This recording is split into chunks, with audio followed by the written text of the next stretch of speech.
سلام بچه ها، خوش اومدید به یه ویدیو دیگه. اینو من کامل درست نکردم، باید بریم برای ساختن یه دونه از اینا که شما رو پرتاب کنه به بالا. لازم به این وسایل زیر بریم. اول میایم زمین رو یه سوراخ به عمق 2 بلاک میکنیم، میریم ته.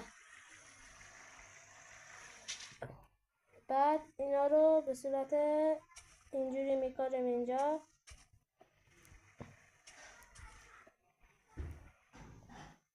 و تو هر کدومشون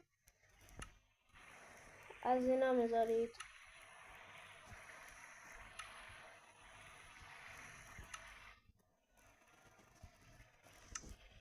بعد حالا اگه خواستین میتونید همینجوری باشه، ولی من ترجیح میدم دورشو از پله استفاده کنم و بذارم.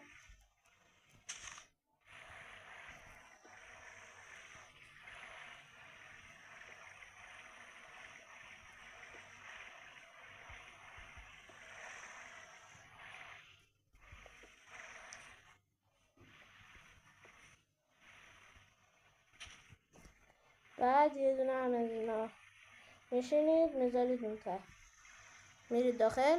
پرتاب. به همین سادگی شما یه پرتابگر خفن دارید. خیلی ممنون میشم این پست رو لایک کنید و سابسکرایب کنید. خداحافظ تا ویدیو بعدی.